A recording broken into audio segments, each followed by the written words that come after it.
dirbančią projektų vadovę Lietuvos psichologijos studentų asociacijoje. Taip pat šioje asociacijoje priklauso žmogiškųjų išteklių komandai, kuri yra atsakinga už renginių organizavimą.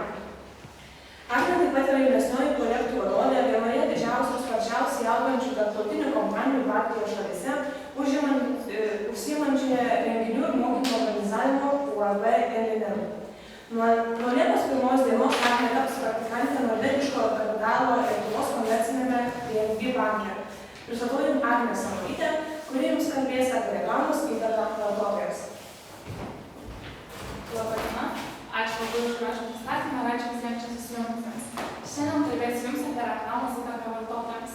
Kasdieniame gyvenime nuolatos esame apsupti įvairios informacijos. Todėl sunku įsivaizduoti gyvenimą bei įprasto keitimosi vietą. Informacija gali būti pateikiama įvairiomis formomis. Viena iš jų yra reklama. Reklama visuomenėje suprantama kaip kasdienio gyvenimo procesas. Reklamos, ypač komercinės, galima rasti visur. Televizijoje, radijoje, internete, spaudoje, netgi ant mūsų namų sienų ar įvairių renginių metu.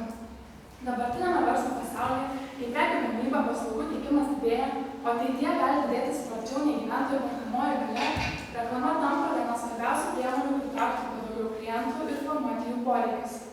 Psichologų tyrimas įrodyta, kad didžiausią įtaką vartotojui daro pažintiniai, emociniai ir elgesio veiksniai. Būtent šios 3 veiksnius aš ir noriu jums pristatyti savo kalboje. Visų pirma, norint pristatyti kiekvieną iš šių veiksmų atskirai, reikėtų šiek tiek daugiau sužinoti apie patį pažinimą. Pažinimas susijęs su tuo, kaip žmogus priima reklaminę informaciją.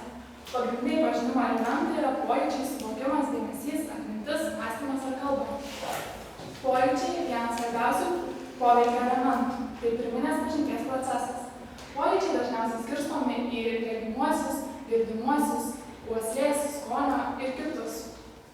Kad būtų lengviau įsivaizduoti, kokį įtaką mums daro pažinimas, pažiūrėkite į šią valdžią nuomonę apie ženklą reklamą.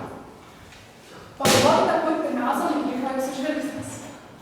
Varšuvos universiteto psichologijos profesorių tyrimo duomenimis vyrai ir moterys šią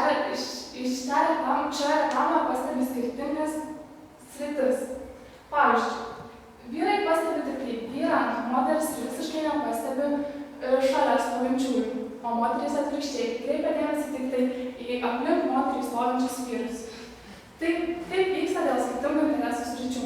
Šiuo atveju moterys kreipia dėmesį į aplink stovinčiuosius dėl nuomonės, kad į moterį žiūrima kaip į daiktą, ką anot jų simbolizuoja ši reklama. Tačiau svarbu nepamiršti, kad viena svarbiausia reklamos užduočių yra išskirti reklamuojamą prekę ar paslaugą, pritraukti pirkėjo dėmesį ir išlaikyti susidomėjimą.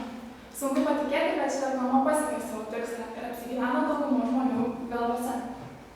Nuo pažinimo proceso yra neatsiejamos emocijos, todėl panagrinėkime emocinį reklamos poveikį. Emocinis reklamos poveikis nustatomas pagal emocinį santykį su reklamuojamu objektu. Tai yra, kaip vartotojas vertina prekę, teigiamai, neigiamai ir neutraliai. Be regimosios yra ir emocinė atmintis, kuri veikia pagal principą malonu, nemalonu, patiko, nepatiko. Pavyzdžiui, dar kartą pažiūrėkite į tą pačią Dolce & Gabbana prekės ženklo reklamą, tik šį kartą pagalvokite, kokias emocijas ši reklama sukėlė kiekvienam iš jūsų. Tais pačiais tyrimo duomenimis vyrai dažniausiai patiria pasitenkinimą, džiaugsmą, o moterys atvirkščiai jaučia pyktį dėl žeminančio požiūrio į jas. Tačiau ši reklama ir siekia šokiruoti, paveikti, priversti dar ilgai apie ją mąstyti. Reklamos kūrėjai pasiekė to, ko tikėjosi, galbūt dėl to Dolce & Gabbana prekės ženklas ir yra vienas populiariausių pasaulyje. Pažinimo ir emocinis reklamos įtakos aspektai sukelia kokį nors, dažniausiai kiekvienam žmogui skirtingą elgesį. Elgesys svarbiausias reklamos įtakos veiksnys, nes reklama besąlygiškai sukelia kokį nors veiksmą. Vartotojams sunku pripažinti, kad reklamos kūrėjai formuoja jų pirkimo įpročius. Žmonėms atrodo, kad nusipirkti prekę jie ketino dar anksčiau prieš pasirodant reklamai. Kartais sakoma, kad reklama neverčia pirkti, ji tik informuoja apie siūlomą prekę, o pasirinkimas visada paliekamas pačiam vartotojui. Galiausiai prekė perkama tik tada, kai jos tikrai reikia. Vis dėlto pasirinkimas priklauso nuo situacijos, todėl reklama gali padaryti daug didesnę įtaką. Taigi, reklama yra neatsiejama mūsų kasdienio gyvenimo dalis. Vis daugiau įtakos mūsų pasirinkimams daro būtent gerai sukurta reklama. Jeigu reklama mūsų elgesį paveikia taip, kad pirmiausia reklama apsigyvena mūsų galvoje, o vėliau mes nusiperkame reklamuojamą produktą, reklamos kūrėjai gali išleisti pergalę. Kita vertus, jeigu gerai išmanysime kiekvieno reklamos kūrėjo tikslus, galime neleisti manipuliuoti mumis ir nepirkti mums nereikalingų daiktų.